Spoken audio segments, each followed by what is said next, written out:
ISR 9 news కి స్వాగతం. ముందుగా ముఖ్యాంశాలు.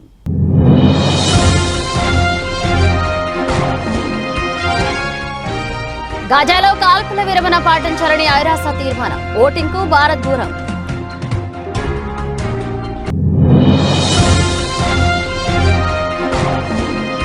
అలెక్సాతో ఇలా ప్రాణాలు కాపాడుకున్న బాలిక. ఆమె తెలివికి మెచ్చి జాబ్ ఆఫర్ చేసిన ఆనంద్ మహీంద్ర.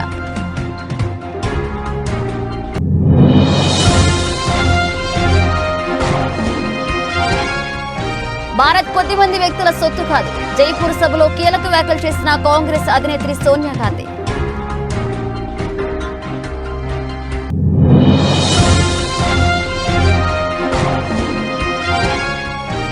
రాజస్థాన్ ఎన్నికల ప్రచారంలో ప్రధాని మోదీ. అజ్మీర్ సభలో కాంగ్రెస్ పై కౌంటర్ అటాక్ చేసిన ప్రధాని.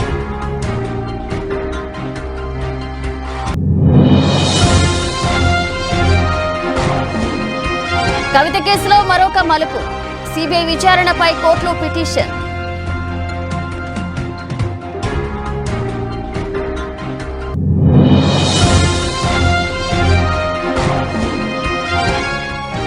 పేదలకు మంచి కొనసాగాలంటే మళ్లీ మన ప్రభుత్వమే రావాలి. ఓటర్లను ఆకట్టుకునే ప్రసంగంతో దూసుకుపోతున్న సీఎం జగన్.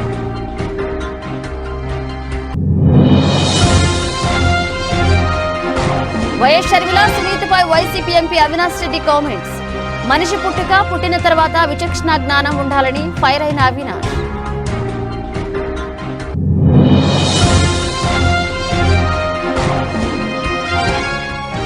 బిడ్డ గుర్తుపెట్టుకో, నేను జానారెడ్డి కాదు రేవంత్ రెడ్డిని. కేసీఆర్ పై నిప్పులు చెరిగిన సీఎం.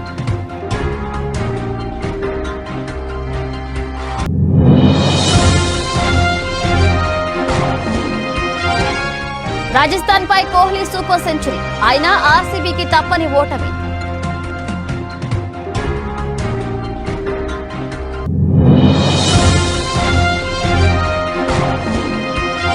ఫ్యామిలీ స్టార్ రివ్యూల కోసం స్వయంగా మైక్ పట్టుకుని థియేటర్స్ ముందుకెళ్లిన దిల్ రాజు.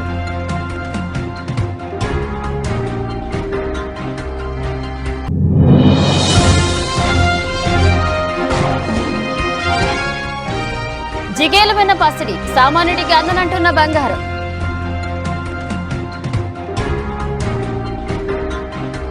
పాలస్తీనాతో జరుగుతున్న యుద్ధంలో గాజాపై విరుచుకుపడుతున్న ఇజ్రాయెల్ను నిలువరించేందుకు చేస్తున్న ప్రయత్నాలు ఫలించడం లేదు. గాజాలో మానవ హక్కుల హననం జరుగుతుందన్న ఆందోళన మొదలైంది. ఈ నేపథ్యంలో గాజాలో కాల్పుల విరమణ పాటించాలంటూ ఐక్యరాజ్య సమితిలోని మానవ హక్కుల మండలి తీర్మానం చేసింది. గాజా స్ట్రిప్లో అక్రమ నిర్బంధాన్ని ఎత్తివేయాలని ఆ తీర్మానంలో కోరింది. ఈ సందర్భంగా జరిగిన ఓటింగ్ కు Bharat, France, Japan, Netherlands, Romania సహా 13 దేశాలు దూరంగా ఉన్నాయి. The draft resolution has been adopted as Resolution 2728, 2024. Colleagues, we appreciated the willingness of members of this Council to take some of our edits and improve on this resolution. Still, certain key edits were ignored, including our request to add a condemnation of Hamas. And we did not agree with everything in the resolution. For that reason, we were unfortunately not able to vote yes. And we believe it was important for the Council to speak out and make clear that our ceasefire any ceasefire must come with the release of all hostages. Artificial intelligence తో ముప్పు పొంచి ఉంటుందని కొందరు హెచ్చరిస్తున్నారు. అయితే అదే ఏఐను తెలివిగా వాడుకుంటే మన ప్రాణాలు కాపాడుతుందని నిరూపించింది ఓ అమ్మాయి. ఏఐతో తన ప్రాణాలు కాపాడుకోవడమే కాకుండా 15 నెలల పాప ప్రాణాన్ని కాపాడింది ఆమె. ఉత్తరప్రదేశ్లోని బస్తీకి చెందిన Nikhita Amazon virtual voice assistant అలెక్సాను వాడి కోతుల దాడి నుంచి బయటపడింది. నిఖిత తమ ఇంట్లో మేనకోడలు వామిక ఆడుకుంటున్నారు. ఆ ఇతర కుటుంబ సభ్యులు వేర్వేరు గదుల్లో ఉన్నారు. ఒక్కసారిగా 5-6 కోతులు వారి ఇంట్లోకి దూసుకువచ్చాయి. వంటగదిలోని పాత్రలు, ఆహార పదార్థాలను ధ్వంసం చేశాయి. అవి తమ దగ్గరకు రావడంతో నిఖిత, వామిక భయపడిపోయారు. నిఖిత ఫ్రిడ్జ్ పై ఉన్న అలెక్సా డివైస్ ను చూసింది. కుక్క మురిగే శబ్దాన్ని ప్లే చేయాలని చెప్పింది. దీంతో వాయిస్ కమాండ్ను స్వీకరించిన అలెక్సా నుంచి కుక్క మురిగే శబ్దాలు వచ్చాయి. కోతులు భయపడిపోయాయి, బాల్కనీ నుంచి పారిపోయాయి. అలెక్సాను వాడి కోతులను తరిమేసిన నిఖిత ఐడియా పారిశ్రామికవేత్త ఆనంద్ మహీంద్రాను ఆకర్షించింది. ఆమె వెంటనే ప్రతిస్పందించిన తీరును ఆనంద్ మహీంద్రా మెచ్చుకోకుండా ఉండలేకపోయారు. అంతేకాదు ఆమె చదువు పూర్తి కాగానే కార్పొరేట్ సంస్థలో ఉద్యోగం చేయాలనుకుంటే ఆమెకు తమ కంపెనీలో జాబ్ ఇస్తామని చెప్పారు. फिर हम भी डर गए. फिर मेरी नज़र एलेक्सा पे पड़ी. फिर मैंने एलेक्सा से बोला, एलेक्सा कुत्ते की आवाज़ निकालो.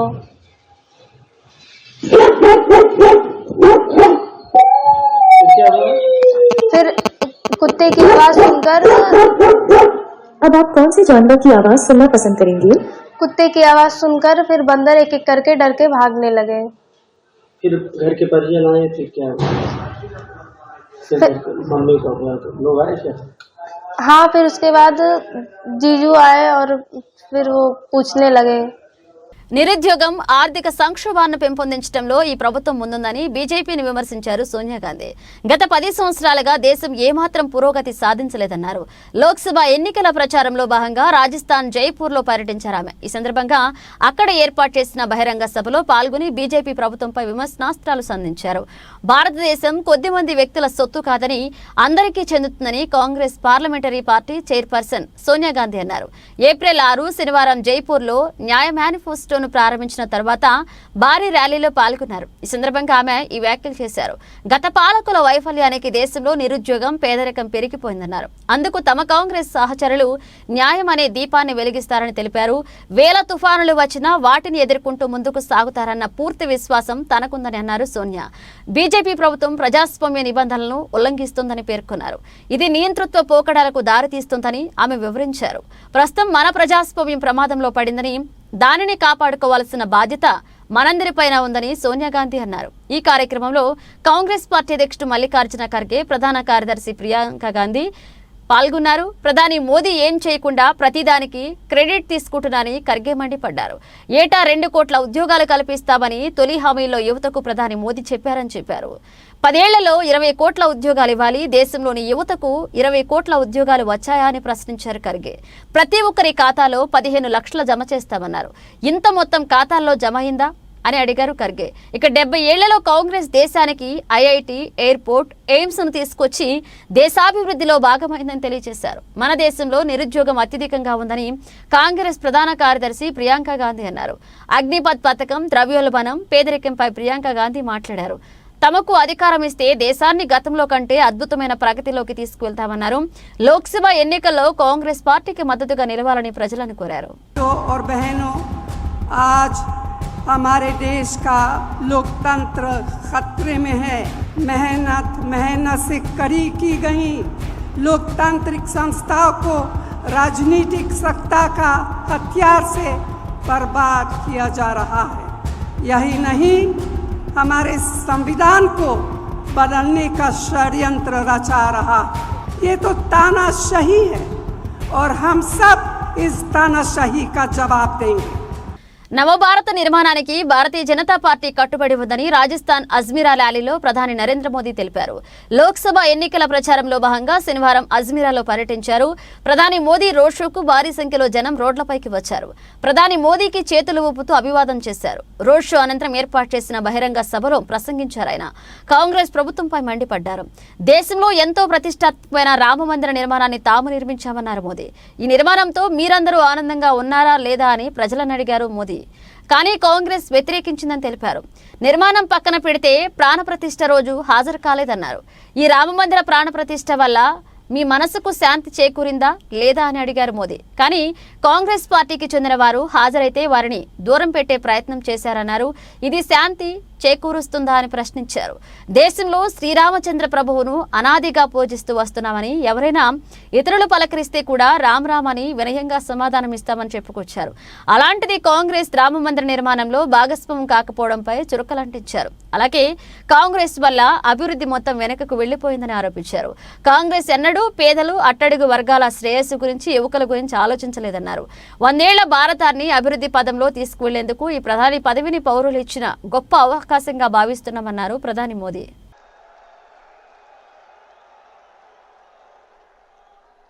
करोड़ों बहनों के पास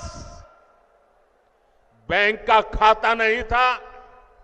अगर कहीं से थोड़े बहुत पैसे बचा लिए तो या तो अनाज के डिब्बे में रखना पड़ता था। आज मोदी ने इन माताओं बहनों के बैंक में खाते खुलवा दिए। अब देखिए समाज की क्या स्थिति थी।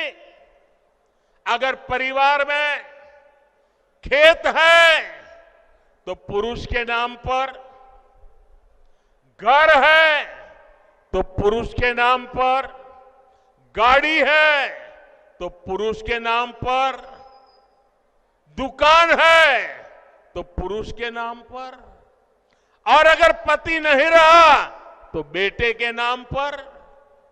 हमारी माताओं बहनों के नाम कुछ नहीं होता था। ఢిల్లీ లిక్కర్ కేసులో అరెస్ట్ అయిన ఎమ్మెల్సీ కవిత సిబిఐ విచారణను వ్యతిరేకించారు. ఈ కేసులో కవితను విచారించేందుకు తమకు అనుమతి ఇవ్వాలని సిబిఐ ఢిల్లీ స్పెషల్ కోర్టును కోరింది. అయితే దీనిపై స్పందించిన ఢిల్లీ స్పెషల్ కోర్టు తిహార్ జైలుకు వెళ్లి కవితను విచారించవచ్చని శుక్రవారం ఆదేశాలు జారీ చేసింది. ఇదిలా ఉంటే ఈ కేసులో ఊహించని పరిణామం చోటు చేసుకుంది. తనపై విచారణ కోరుతూ వేసిన పిటిషన్ను వ్యతిరేకిస్తూ శనివారం అదే ఢిల్లీ కోర్టును ఆశ్రయించారు కవిత. అలాగే విచారణ నిమిత్తం తిహార్ జైలుకు వెళ్లిన సిబిఐ అధికారులకు కవిత సహకరించలేదు. తిహార్ జైల్లో కవితను విచారణ చేయడానికి central bureau of investigation court శుక్రవారం అనుమతి ఇచ్చింది. జ్యుడిషియల్ కస్టడీలో ఉన్న కవితను విచారించేందుకు కోర్టు అనుమతి కోరుతూ సిబిఐ దాఖలు చేసిన పిటిషన్పై పూర్తి స్థాయిలో విచారణ జరిపిన అవెన్యూ కోర్టు ఆ ఆదేశాలు జారీ చేసింది.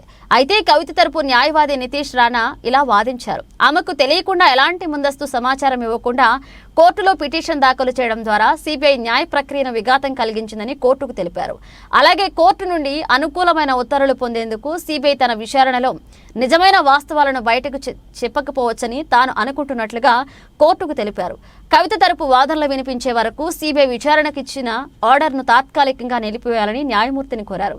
మార్చి 15న ఢిల్లీ కేసులో కవితను ఎన్ఫోర్స్మెంట్ డైరెక్టరేట్ అరెస్టు చేసింది. తన 16 ఏళ్ల కొడుకు పరీక్షల నేపథ్యంలో ఆమెకు బెయిల్ అవసరమని, అందుకోసమే కవితకు మధ్యంతర బెయిల్ ఇవ్వాలని గురువారం కోర్టును ఆశ్రయించారు. ఈ తరుణంలో కోర్టు శుక్రవారం సిబిఐకి ఇచ్చిన ఉత్తర్వులను తాత్కాలికంగా రద్దు చేస్తుందా లేక సోమవారం మధ్యంతర బెయిల్ పిటిషన్పై తీర్పు వెలువరిస్తుందా అన్న ఆసక్తి చాలా మందిలో నెలకొంది. ఇప్పటికే మధ్యంతర బెయిల్ పిటిషన్పై తీర్పును రిజర్వ్ చేసి ఉంచింది ఢిల్లీ ప్రత్యేక న్యాయస్థానం. సోమవారం ఉదయం 10:30కి కవితను కోర్టులో హాజరుపరచాలని తెలియజేసింది.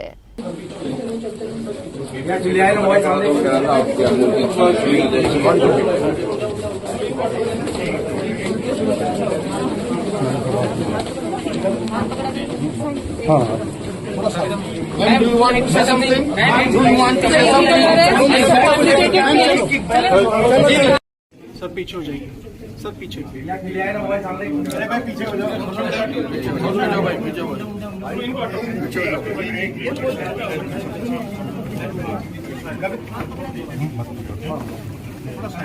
Ma'am, do you want to say something? Ma'am, do you want to say something? इस बैग को लेकर क्या किक बैग तो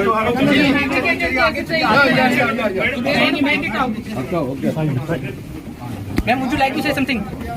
It's an illegal arrest. They're going to fight it out. Nellore జిల్లా కావలిలో మేమంతా సిద్ధం బహిరంగ సభలో సీఎం జగన్ మాట్లాడారు. చంద్రబాబు నిప్పులు చెరిగారు. చంద్రబాబును నమ్మడం అంటే పులి నోట్లో తలపెట్టడమే అని జగన్ అన్నారు. మోసం, అబద్ధం, కుట్ర, వెన్నుపోటు కలిపితే చంద్రబాబు అని వ్యాఖ్యానించారు. వచ్చే 5 ఏళ్లలో భవిష్యత్తును నిర్ధారించేందుకు 5 వారాల గడువు మాత్రమే ఉందన్నారు జగన్. ఈ ఎన్నికలు చంద్రబాబు, జగన్కు మధ్య జరుగుతున్నవి కాదని, మోసగాళ్లకు, ప్రజలకు మంచి చేసే వారికి మధ్య జరుగుతున్న ఎన్నికలు అని జగన్ అన్నారు.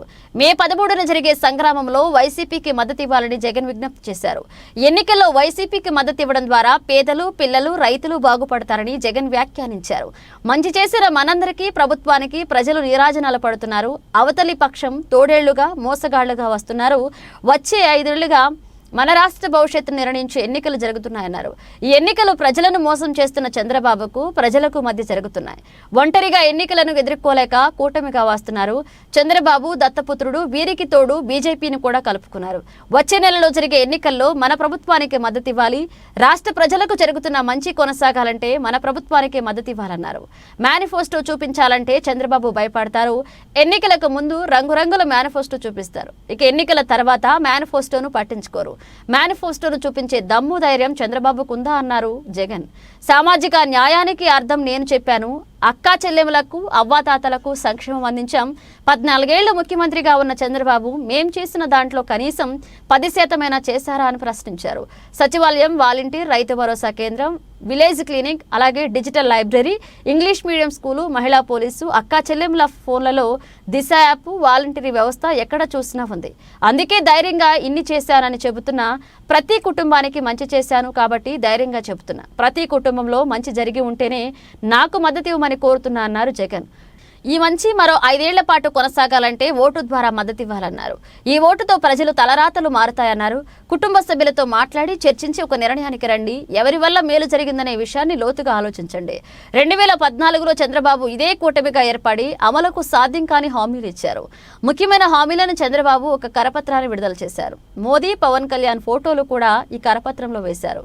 రైతులకు రుణమాఫీ, పొదుపు సంఘాలకు రుణమాఫీ పూర్తిగా చేస్తామని చెప్పారు. కానీ అమలు చేయలేదు. ఇంటింటికి ఉద్యోగం, లేకపోతే నిరుద్యోగ భృతి ఇస్తానన్నారు. మరి ఇచ్చారా? ప్రత్యేక హోదా ఏమైనా తెచ్చారా? ఇప్పుడు కూడా ఇదే కూటమి మరొకసారి ఎన్నికలకు వస్తుంది. మరొకసారి రంగురంగుల పేపర్లతో మేనిఫెస్టో తెస్తున్నారు. సూపర్ 6, సూపర్ 7 అంటున్నారు. ప్రజలు నమ్ముతారా? చంద్రబాబు నమ్మితే ప్రజలు మోసపోవడమే. ప్రజలంతా స్టార్ క్యాంపెయినర్లుగా మారి పేదవాడి ఇంటికి వెళ్లి నిజాలు చెప్పి వారిని కూడా స్టార్ క్యాంపెయినర్లుగా మార్చాలన్నారు సీఎం జగన్.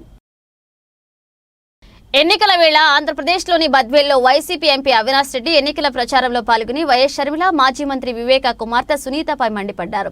షర్మిల తాజాగా చేసిన కామెంట్లకు అవినాష్ రెడ్డి కౌంటర్ ఇచ్చారు. మనిషి పుట్టిన తర్వాత విచక్షణ జ్ఞానం ఉండాలని అవినాష్ రెడ్డి అన్నారు. తమ గురించి చెడ్డగా ఎంత ప్రచారం చేసుకుంటారో చేసుకోండని చెప్పారు. వారి విఘ్నతకే వదిలేస్తున్నామన్నారు. విఘ్నత కలిగిన వారెవరూ అలాంటి వ్యాఖ్యలు చేయరన్నారు అవినాష్. అలాంటి మాటలు వినడానికి కూడా బాగోవని చెప్పారు. కాగా శుక్రవారం బద్వేలు నియోజకవర్గంలో వైఎస్ సునీతతో కలిసి ఎన్నికల ప్రచారంలో పాల్గొన్నారు ఏపీసీసీ అధ్యక్షులు వైఎస్ షర్మిల. అవినాష్ రెడ్డిపై షర్మిల తీవ్రస్థాయిలో మండిపడ్డారు. కడపలో వైసీపీ నుంచి అవినాష్ రెడ్డి పోటీ చేస్తుండగా కాంగ్రెస్ నుంచి వైఎస్ షర్మిల బరిలో దిగుతున్నారు. వినడానికి ఎంత భయంకరంగా ఉంటుందంటే అంత భయంకరంగా ఉంటుంది. కానీ వాళ్ళ విజ్ఞతకే వదిలేద్దాం. ఆ మాట వాడే వాళ్ళ విజ్ఞతకే వదిలేద్దాం. ఎందుకంటే పరిస్థితి ఎలా ఉంటుందంటే మొహానికి మసి పూస్తారు, లేకుంటే మీద బుడద వేస్తారు. నువ్వు కరుక్కో అంటారు, నువ్వు తుడుచుకో అంటారు. నువ్వు తుడుచుకుంటూ పోతే తిడుతూనే ఉంటారు. నీ విజ్ఞతకే వదిలేస్తున్నా. మాట్లాడే వాళ్ళ విజ్ఞతకే నేను వదిలేస్తా ఉన్నా. ఎక్కువ దీని గురించి డిస్కషన్ కూడా అవసరం లేదు. మాట్లాడే వాళ్ళు ఎంత కావాలంటే అంత మాట్లాడుకోండి, నాకు ఏ అభ్యంతరం లేదు. కానీ మనిషి అన్నాక కొంచెము విజ్ఞత, విచక్షణ అనేది కొంచెమైనా ఉండాలని చెప్పి నేను కోరుకుంటా. మనిషి అన్నాక, మనిషి పుట్టుకే అయితే గనా తప్పకుండా కొంచెమైనా విజ్ఞత, విచక్షణ ఉండాలా, కొంచెమైనా ఇంకిత జ్ఞానం ఉండాలా. ఏదేమైనా మీ విజ్ఞతకి నేను వదిలేస్తా ఉన్నా అని చెప్పి తెలియజేస్తూ, నిజంగా ఈ కార్యక్రమం బద్వేల్లో ఈ ప్రచార కార్యక్రమం విజయవంతం చేసిన ప్రతి కార్యకర్తకు. తుక్కుగూడలో కాంగ్రెస్ జనజాతర బహిరంగ సభలో మాజీ ముఖ్యమంత్రి కేసీఆర్ పై సీఎం రేవంత్ రెడ్డి నిప్పులు చెరిగారు. తీవ్రస్థాయిలో ధ్వజమెత్తారు. కాంగ్రెస్ నేతలు నా వెంట్రుకు కూడా అంటూ కేసీఆర్ చేసిన వ్యాఖ్యలపై విరుచుకుపడ్డారు. ముఖ్యమంత్రిగా పనిచేసిన వ్యక్తి మాట్లాడే భాష ఇదేనా అని సీఎం రేవంత్ రెడ్డిని నిలదీశారు. అడవి పందిలా 10 ఏళ్ల పాటు తెలంగాణను సర్వనాశనం చేశారు. 10 ఏళ్లలో 100 ఏళ్ల విధ్వంసం చేశారు. మీ కాలు విరిగిందని, మీ కూతురు జైలుకు పోయిందని కొంతకాలం మేము సంయమనం పాటించా అని ఏది పడితే అది మాట్లాడితే చూస్తూ ఊరుకోమని నేను జానారెడ్డిని కాదు రేవంత్ రెడ్డిని అని గుర్తు చేశారు. పెట్టుకో బిడ్డ, మా కార్యకర్తలతో జాగ్రత్త అంటూ చెలరేగిపోయారు సీఎం రేవంత్ రెడ్డి. నీ లత్కోరు మాటలకు చర్లపల్లి జైల్లో చెప్పుకూడ తినిపిస్తా అన్నారు. ఇక నువ్వు పేదలకు డబుల్ బెడ్రూమ్ ఇళ్లు కట్టివ్వలేదు, అలాగే నేను మాత్రం నీకు తప్పకుండా చర్లపల్లి జైల్లో డబుల్ బెడ్రూమ్ ఇళ్లు కట్టిస్తా బిడ్డ. నీ కొడుకు, కూతురు, అల్లుడు, నువ్వు అందరూ కలిసి ఉండేలా జైల్లో డబుల్ బెడ్రూమ్ ఇళ్లు కట్టిస్తా అన్నారు సీఎం రేవంత్ రెడ్డి హెచ్చరించారు. ఇక బీఆర్ఎస్ ను తొక్కినట్లే బీజేపీని కూడా తుక్కుతుక్కుగా తొక్కుతామన్నారు. కార్యకర్తల రక్త త్యాగంతో తెలంగాణలో ప్రభుత్వం ఏర్పడిందన్నారు. గుజరాత్ మోడల్ కాదు, ఒక వైబ్రెంట్ తెలంగాణ. 700 మంది రైతులను చంపినందుకు మోదీకి ఓటేయాలా? దేశాన్ని విభజన చేసే కుట్ర చేస్తున్నందుకు మోదీకి ఓటేయాలా? నమో అంటే నమ్మితే మోసం. అలాగే 10 ఏళ్లైన విభజన హామీలు అమలు చేయనందుకు బీజేపీకి ఓటేయాలా అని మాజీ ముఖ్యమంత్రి మాట్లాడే భాష ఇదేనా? దోపిడీ దొంగల్లా 10 ఏళ్లు దోచుకున్నారన్నారు. కాంగ్రెస్ కార్యకర్తలు తలుచుకుంటే కేసీఆర్ లాగా కూడా ఉండదని అన్నారు. అలాగే మా 100 రోజుల పాలన చూసి 14 సీట్లలో గెలిపించండి. రాహుల్ ప్రధాని కావాలంటే తెలంగాణలో కాంగ్రెస్ ఎంపీలను గెలిపించాలి. దేశం మొత్తం పాదయాత్ర చేసి ప్రజల బాధలు తెలిసిన రాహుల్ విమానాల్లో తిరుగుతూ పోటకో డ్రెస్ మార్చే మోదీ కాదు. నరేంద్ర మోదీ పరివార్, ఈడీ, సిబిఐ మాది దేశం కోసం త్యాగం చేసిన గాంధీ పరివార్ అన్నారు. ఈ ఎన్నికలు మోదీ పరివార్, గాంధీ పరివార్ మధ్య, అలాగే తెలంగాణ సమాజానికి గాంధీ కుటుంబం అండగా ఉంటుందన్నారు సీఎం రేవంత్ రెడ్డి. మొన్న మాట్లాడింది మీరు చూసుంటారు, కేసీఆర్ గారు మాట్లాడింది నా ఎంటిక కూడా బీకలేరని మాజీ ముఖ్యమంత్రిగా మాట్లాడిండు. ఇది మాజీ ముఖ్యమంత్రి మాట్లాడే భాషనేనా? భాష గురించి, భావం గురించి, ప్రజా సమస్యల గురించి మాట్లాడే చంద్రశేఖర్ రావు 10 సంవత్సరాలు ఈ తెలంగాణ రాష్ట్రంని పట్టి పీడించి వేధించి దోసుకొని దోపిడి దొంగలాక అడవి పందుల్లాక తెలంగాణ రాష్ట్రాన్ని సర్వనాశనం చేసి 10 సంవత్సరాలలో 100 సంవత్సరాల విధ్వంసం చేసినావు. ఇవాళ మమ్మల్ని ఎంటిక బీకలేరంటావా? మా కాంగ్రెస్ పార్టీ కార్యకర్తలు అనుకుంటే నీ ముడ్డి మీద డ్రాయర్ కూడా ఉండదు పీకడం మొదలు పెడితే బిడ్డ. ఇవాళ నువ్వు అనుకుంటున్నావు నువ్వు ఏది పడితే అది మాట్లాడితే చూస్తూ ఊరుకుంటామని. చూస్తూ ఊరుకునేటోడు ఎవరు లేరు. నేను పెద్దలు జానారెడ్డి గారి లాగా కాదు, నేను రేవంత్ రెడ్డిని బిడ్డ. అంగిలాగు ఊడదీసి నువ్వు మాట్లాడే లత్కోర్ లఫంగ మాటలకు చెర్లపల్లి జైల్లో చిప్పకూడు తినిపిస్తా బిడ్డ. నువ్వు అనుకుంటున్నావేమో. ఆనాడు చెప్పినా ఈనాడు చెప్తున్నా, నువ్వు పేదలకు డబుల్ బెడ్రూమ్ ఇల్లు కట్టియలే, నేను మాత్రం నీకు తప్పకుండా డబుల్ బెడ్రూమ్ ఇల్లు కట్టిస్తా చెర్లపల్లి జైల్లో. ఐపీఎల్లో మరొక పోరు అభిమానులకు కట్టిపడేసింది. ప్రపంచంలోనే అత్యుత్తమ బ్యాటర్లుగా ప్రశంసలు పొందుతున్న విరాట్ కోహ్లీ, జాస్ బట్లర్ ఒకే మ్యాచ్లో సెంచరీలతో విరుచుకుపడితే 2 కంట్లు చాలవనుకుని శనివారం రాజస్థాన్ రాయల్స్, అలాగే రాయల్ ఛాలెంజర్స్ బెంగళూరు ఆర్సీబీ పోరులో ఇదే జరిగింది. తొలుత రాజస్థాన్ బౌలర్లను చెడుగుడు ఆడుతూ విరాట్ సెంచరీతో విజృంభిస్తే రాజస్థాన్ విధ్వంసకారుడు బట్లర్ ఆఖరి బంతికి 6తో శతకర్జన చేశాడు. మొత్తంగా 2 సూపర్ సెంచరీలు నమోదైన మ్యాచ్లో బెంగళూరుపై రాజస్థాన్ దే పై చేయింది. ఐపీఎల్లో రాజస్థాన్ బెంగళూరు మాజీ అభిమానులకు పసందైన విందు అందించింది. టికెట్ ధరకు 2 మజాను ఫ్యాన్స్ పొందారు. శనివారం జరిగిన మ్యాచ్లో రాజస్థాన్ 6 వికెట్ల తేడాతో ఆర్సీబీపై అద్భుత విజయం సాధించింది. ఆడిన 4 మ్యాచ్ల్లో 4 విజయాలతో రాయల్స్ 8 పాయింట్లతో అగ్రస్థానంలో ఉంటే ఆర్సీబీ 4వ ఓటమితో 8వ స్థానానికి పరిమితమైంది. ఆర్సీబీ నిర్దేశించిన 184 పరుగుల లక్ష్య ఛేదనలో రాజస్థాన్ 19.1 ఓవర్లలో 189.4 స్కోర్ను చేసింది. బట్లర్ 58 బంతుల్లో 9 4లు 4 6లు సూపర్ సెంచరీతో కదం తొక్కగా కెప్టెన్ శాంసన్ 42 బంతుల్లో 69, 8 4లు 2 6లు సాధికారక ఇన్నింగ్స్తో ఆకట్టుకున్నాడు. టోఫ్లే 2/27 2 వికెట్లు తీశాడు. తొలుత విరాట్ కోహ్లీ 72 బంతుల్లో 113 నాట్అవుట్, అలాగే 12 4లు 4 6లు శతక విజృంభణకు తోడు కెప్టెన్ డూప్లెసిస్ 44 ఆకట్టుకోవడంతో బెంగళూరు 20 ఓవర్లలో 183/3 స్కోర్ చేసింది. Maxwell 1, Saurav Chauhan 9, green 5 not out స్వల్ప స్కోర్లకే పరిమితమయ్యారు. చాహల్ 2/34, బర్గర్ 1/33 రాణించారు. ఇక సెంచరీతో జట్టు విజయంతో కీలకమైన బట్లర్లకు మ్యాన్ ఆఫ్ ద మ్యాచ్ దక్కింది. ఆదివారం ఐపీఎల్తో డబుల్ ధమాకా పోరు అభిమానులను అలరించుకుంది.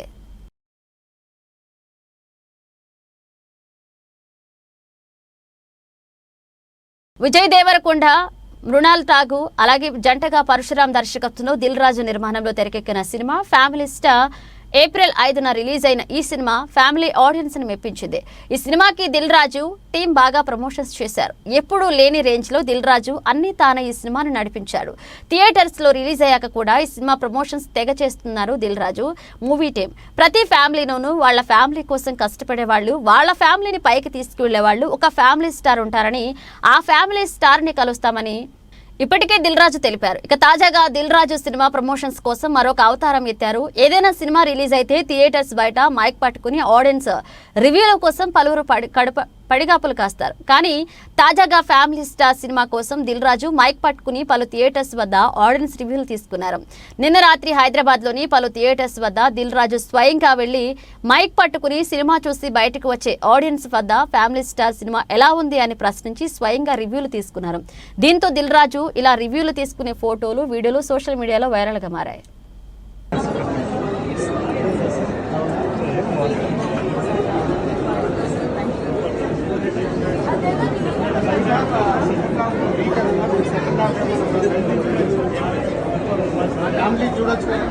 100% family cinema and worth to watch.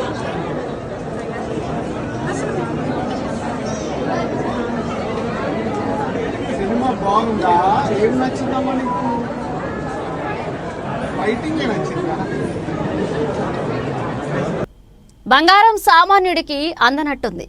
ఆకాశమే హద్దుగా దూకిపోతున్న పుత్తడి ధర మరో చారిత్రాత్మక గరిష్ట స్థాయికి ఎగబాకింది. రోజుకొక రికార్డ్ బద్దలు కొడుతున్న గోల్డ్ ధర శనివారం మరొక మైలురాయి 71,000 అధిగమించింది. అంతర్జాతీయ మార్కెట్లు అతి విలువైన లోహాల ధరలు పుంజుకోవడంతో దేశీయంగా బగబగ మండుతుంది. ఇదే క్రమంలో హైదరాబాద్ బులియన్ మార్కెట్లో 22 క్యారెట్లు మిగిలిన 10 గ్రాముల ధర 1200 ఎగబాకి 64,150 నుంచి 65,350కి చేరుకుంది. అలాగే 24 క్యారెట్లు కలిగిన 99.9 స్వచ్ఛత కలిగిన తులం బంగారం ధర 1310 అధికమై 71,290 పలికింది. ఒకే రోజు ఇంతట స్థాయిలో పెరగడం విశేషం. ఇదిలా ఉంటే ఢిల్లీలో తులం ధర 1,310 ఎగబాకి 71,440కి పలికింది. ప్రస్తుతం దేశవ్యాప్తంగా పెళ్లిళ్ల సీజన్ అయినప్పటికీ కొనుగోళ్లు అంతంత మాత్రంగానే నమోదయ్యాయి. అవసరం ఉంటే తప్ప కొనుగోళ్లు చేయడం లేదని బంగారం వ్యాపారి ఒకరు తెలిపారు.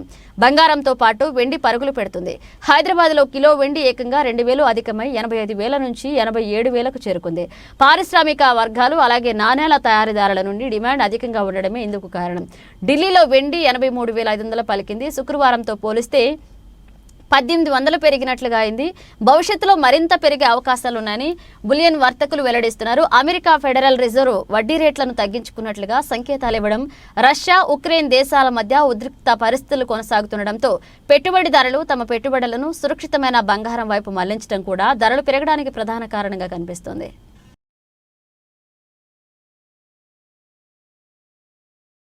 బులెటిన్ ముగించే ముందు హెడ్లైన్స్ మరోసారి.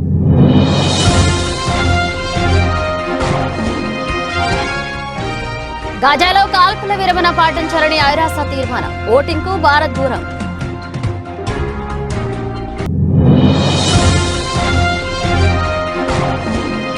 అలెక్సాతో ఇలా ప్రాణాలు కాపాడుకున్న బాలిక. ఆమె తెలివికి మెచ్చి జాబ్ ఆఫర్ చేసిన ఆనంద్ మహీంద్ర.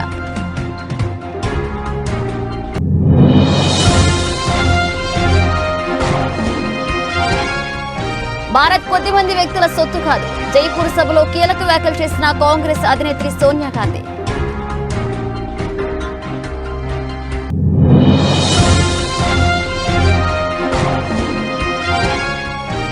రాజస్థాన్ ఎన్నికల ప్రచారంలో ప్రధాని మోదీ. అజ్మీర్ సభలో కాంగ్రెస్ పై కౌంటర్ అటాక్ చేసిన ప్రధాని.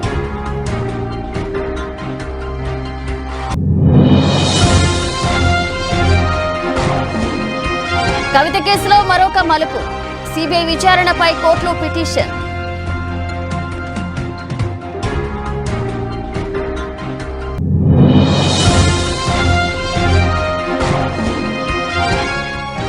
పేదలకు మంచి కొనసాగాలంటే మళ్లీ మన ప్రభుత్వమే రావాలి. ఓటర్లను ఆకట్టుకునే ప్రసంగంతో దూసుకుపోతున్న సీఎం జగన్.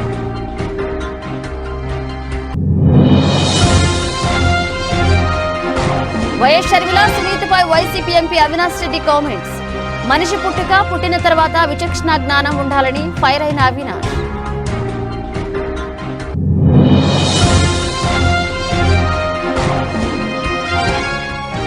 బిడ్డ గుర్తుపెట్టుకో, నేను జానారెడ్డి కాదు రేవంత్ రెడ్డి. కేసీఆర్ పై నిప్పులు చెరిగిన సీఎం.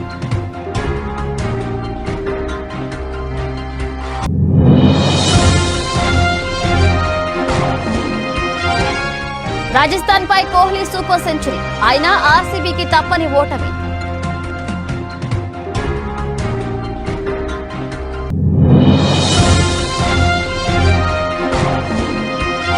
ఫ్యామిలీ స్టార్ రివ్యూల కోసం స్వయంగా మైక్ పట్టుకుని థియేటర్స్ ముందుకెళ్లిన దిల్ రాజు.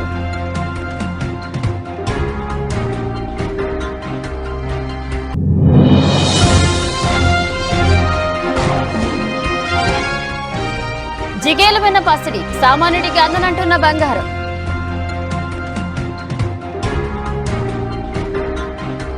ఇవి ఇప్పుడు ఒక అప్డేట్స్. మన అప్డేట్స్తో మళ్ళీ కలుద్దాం.